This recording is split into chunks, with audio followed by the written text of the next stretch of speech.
Hi, this is James Owen Wilson from Tabletop Gaming Guild, and today we're going to go over the 2 to 4 player game Boss Monster by Brotherwise Games. So let's go ahead down to the table. I'll give you a general overview of how it plays, and then we'll come back and I'll give you my final thoughts. So we're going to just go over the basic overview of how to play Boss Monster. So in Boss Monster, start out the game, what you're going to do is you're going to get randomly assigned one of these bosses. So let's say I get this guy. And you're going to place him down in your player area. Then you're going to get 5 room cards and 2 spell cards. And we're going to just play with the normal rules, but there's different variants for this, so they do different things. So what we're going to do now is you're going to take a look at the experience number on the boss monster you have. And the player with the highest experience will basically get to go first for everything during the game. But at the end of the game, if there's a tie, the person with the lowest experience wins. So it's pretty cool. And what we're going to do is, at the beginning of the game here, you're going to take a look at what you got. Actually, I have 2 zombie attacks, so I'll pick a different spell. And we're going to go ahead and pick one of our rooms. Now you'll notice that there's a gray and gold. The gray is a basic room, and the gold is an advanced room. Basic rooms can be played down up to 5 in your dungeon, and advanced rooms can only be played over top of basic rooms. And what will happen is they have to match the type. Like, I couldn't play this one over top of this basic room, and I have to play it over top of this one. So at the beginning of the game, I'm going to pick one of these things. So I would see, this one's pretty nice because here's the damage they do, and this is the hero they attract. So let's say I played Neanderthal's Cave. So everyone's going to place theirs to the left of their boss monster, and we're all going to simultaneously flip. And that's going to be my start room. Then the game is going to continue, or start, and what's going to happen is we're going to flip over heroes.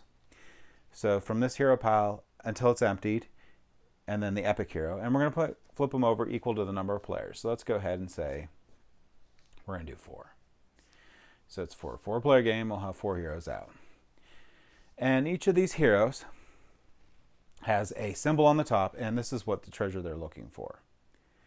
And this is their health, and if they make it through your dungeon, this is how much damage they do to you. Regular heroes are 1 damage, and epic heroes are 2.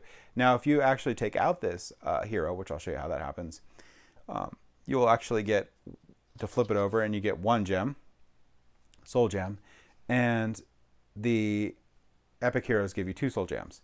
And if you make it to 10 soul gems, you win, and you lose if you get 5 damage. And you're going to count this by putting this to the right of your boss monster. If they damage you, face up. If you defeat them, face down. So you notice right now I have book and I have sword. So there is a mage, and if no other player had more books than I do, then this guy would be attracted to my dungeon. But before that happens, on our turns, we're going to draw 1 room, and now we get to pick a card from our hand, a room, and we can play it face down. And what we'll do here is, and this is before the attract heroes port, so I could actually say, well, you know what, there's these clerics and the thieves with the money. Maybe I do want to attract them, but I also have to take a look at their health, and right now I'm only really doing 3 damage. So I am going to get that cleric coming to me, which has 6 health, so I might want to take a look to see if there's anything I can play that will take out that cleric without attracting new people. And really what I'm looking at on my hand is I'm looking at most of mine, and I'm also going to be attracting the thief if I play them. So the thief itself is also at 6 health. Actually, the mage is at 8 health. So there's pretty much very little I can do.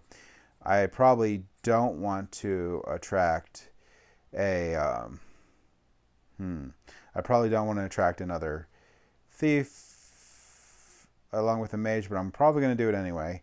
And this has special abilities that occur when they happen too. So when you build this room, you may immediately build an additional room. So I could build these two. So I'll put this one face down. He'll flip up. Then I'll also place this one face down. Or also build this one here too.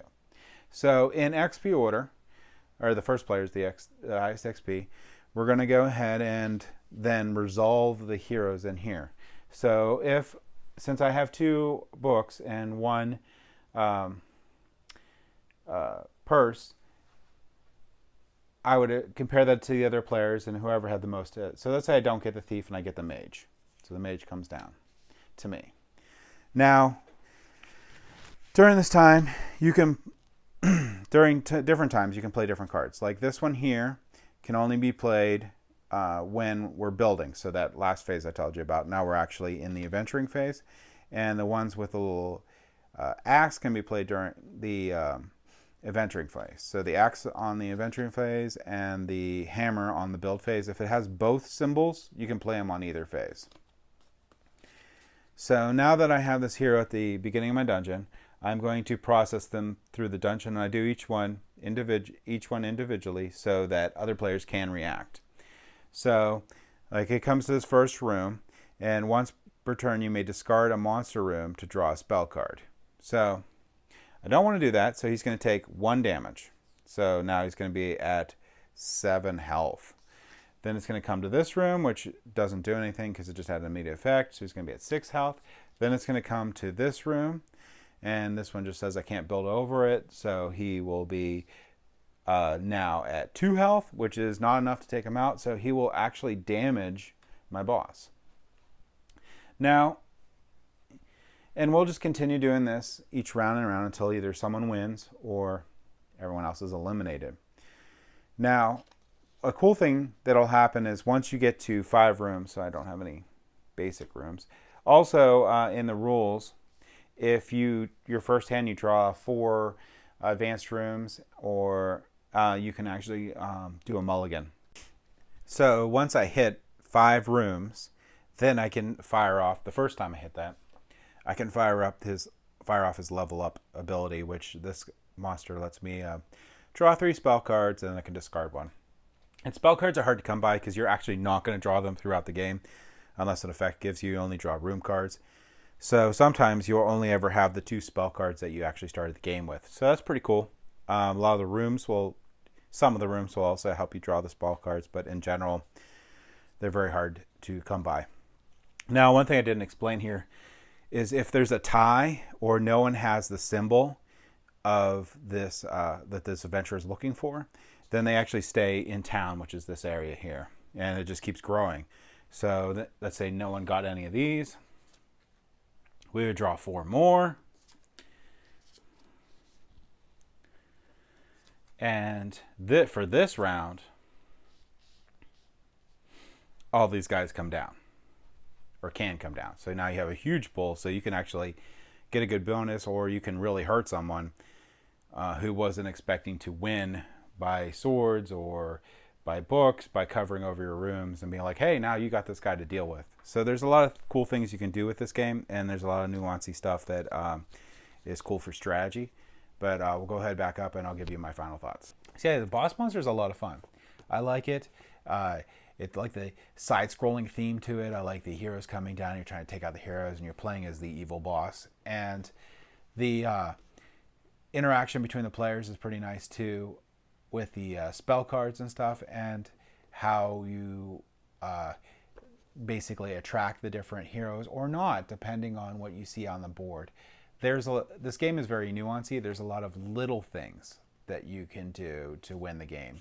So it's easy to teach and it's a lot of fun to play, but there is still a lot of depth to it. So there's a lot, you can get into a lot of strategy on, it really matters when you play those room tiles, and it really matters when you play those spell cards. It can make a giant difference. So I do appreciate and like the fact that there is some depth to this game that is very easy to teach. And if you have anyone that likes this theme at all, and even if they're new to the hobby, because this is pretty easy to teach, I would recommend picking up this game for that. And it plays pretty quick too, so it's plays about in 20 minutes, but probably your first game is going to probably be around 45 minutes or an hour, learning the cards and stuff. But yeah, that's Boss Monster by Brotherwise Games. Thanks for watching.